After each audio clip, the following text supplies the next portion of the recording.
Alright, what's up guys? My name is Zach, and today I am driving a 2026 Toyota Supra Final Edition. Up front is a 3.0 liter turbocharged inline 6, and down below is a 6-speed manual transmission. Now, I am super excited to be making this video here today because, as you can see over my left shoulder, I'm in Napa Valley, California with Toyota to drive a bunch of their GR products on and off the track. But this is the final edition of the Mark V Supra. The Mark V Supra after this is no more. Now, Toyota isn't telling us yet what they have up their sleeve, whether the Supra will die or if the Mark VI is on the horizon. But today we're going to celebrate all that made the Mark V so glorious. But if you'd like to submit your own vehicle and have it reviewed here on the channel, you can head on over to my website, zachbradel.com/submit. It's a quick and easy submission form. It takes under a minute to fill out, and I come out to you.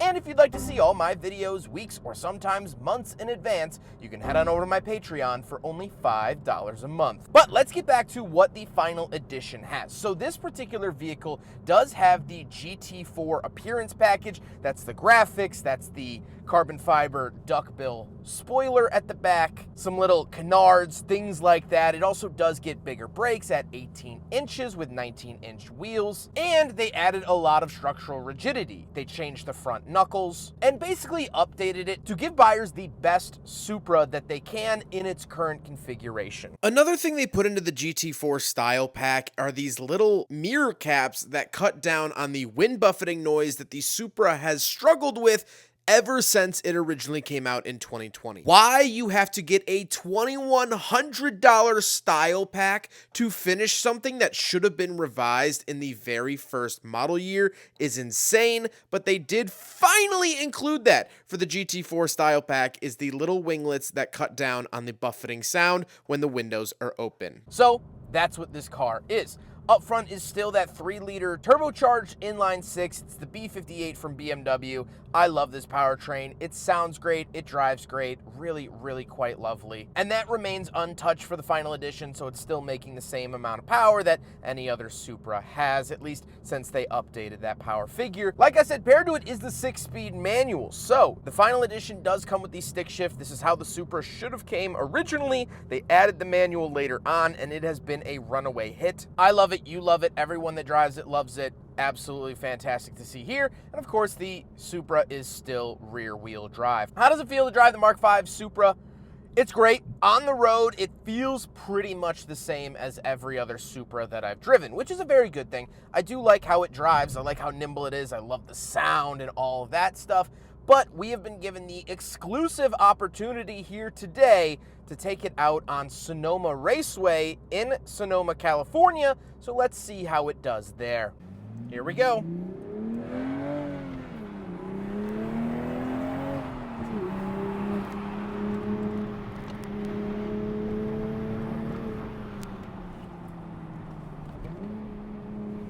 So this is my second time out on Sonoma, and you really do feel the chassis stiffening here in the Mark V for the final edition. I'm going to try to talk through this. Oh, too much actually. Those 18-inch brakes actually really do help.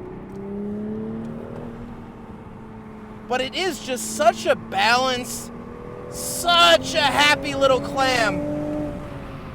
Touch of brakes here going over the crest, out in the middle. I mean, the car is doing all of the work. Can I sit here and tell you that the modifications that they did help it out so much? Not really. I can say that the 18-inch brakes are very, very good. Apex right here.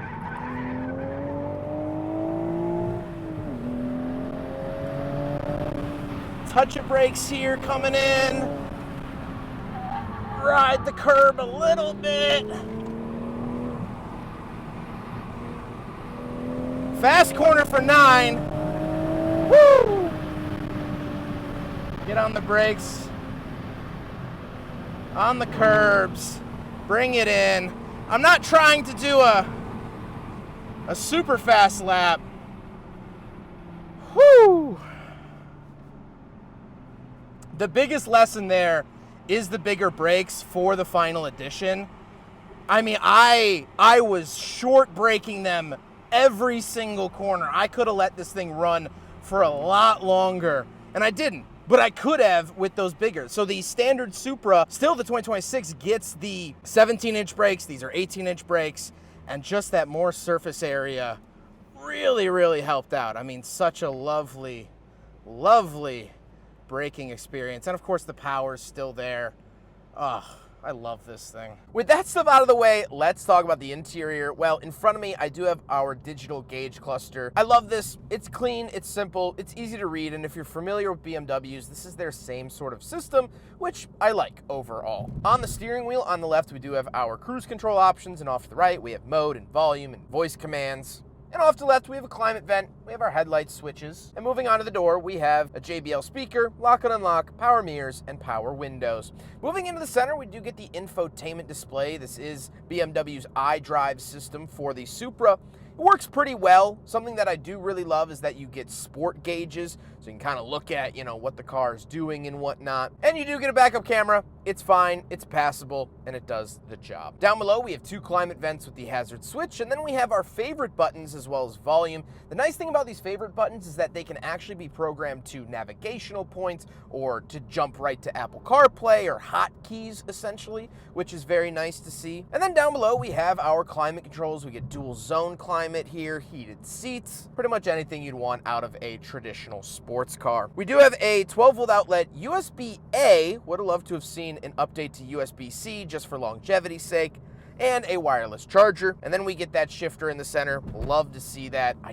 This manual shifter is great and such a welcome addition to this vehicle. Off to the left, we have our auto start stop on and off, sport mode, parking sensors, traction control off, and our safety system. In the center, we have the power parking brake, and off to the right is the selector for the infotainment. A lot of people don't like this. I actually do like this. I'm a big fan of this. And again, another welcome sight here in the Mark V Supra. Then we do have cup holders. We'll do a big friggin' bottle test and it fails. However, this particular car had a little accessory that actually fills in the cup holder so you can rest your elbow when it's empty and when shifting the manual. Very cool little piece that I've never seen.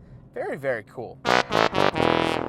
The seats are decently comfortable, although they are pretty aggressive sports seats. This does get red and white stitching for the final edition, as well as red seat belts. And again, they are heated power. I fit okay here in the Supra as a bigger guy. I've always found that I actually fit better in the Nissan Z. I have a little bit more shoulder room, it feels like there.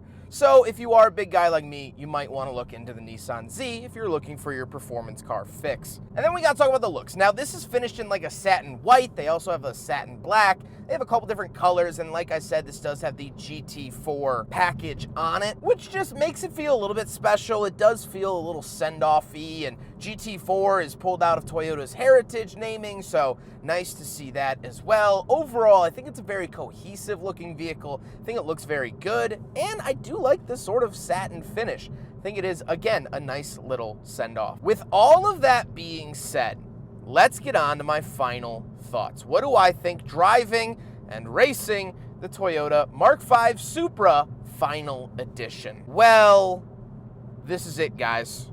First of all, this is the best Mark V Supra. With the manual transmission, with the bigger brakes, with the added bracing. You know, these ounces make pounds, and they've upgraded this car since it debuted in a very good way. I think this is a very strong contender. I'm very happy to see Toyota making a product like this, although this is the end of it. And for all the crap that this car got when it debuted for being a BMW, that has only helped this vehicle. It is truly, truly superb, and this final edition does feel like the capstone at the end of the journey. This is the final one. This is the period at the end of the sentence. This is all the cards out on the table. And there's something really, really nice knowing that. There's something nice driving that. And so the Mark V Supra has gone through a lot. It debuted under weird circumstances with the BMW partnership. Then it was automatic only, and people sort of scoffed at that. There was also a 2-liter turbo 4-cylinder option for a little while. I was actually able to review one a long time ago. That option was dropped. People didn't really like that. But through the feedback, through Toyota listening to the feedback, they've really honed it into something special. And that's what this car is. It's very, very special. And it is, more than anything else, a celebration of not only the Supra, but of driving. This car celebrates driving because it makes it fun, it makes it engaging, and it makes it interesting. This car has done nothing for me besides put a smile on my face. And that is the makings of a very special automobile. And so, again, if you look over my shoulder, you see the mountains in the distance. I'm driving through some vineyards. I'm gonna spend the rest of the video, the rest of my time with this car, driving and enjoying it as it was meant to do. It was just meant to be special, and this car very much so is. Oh, what a special, special automobile.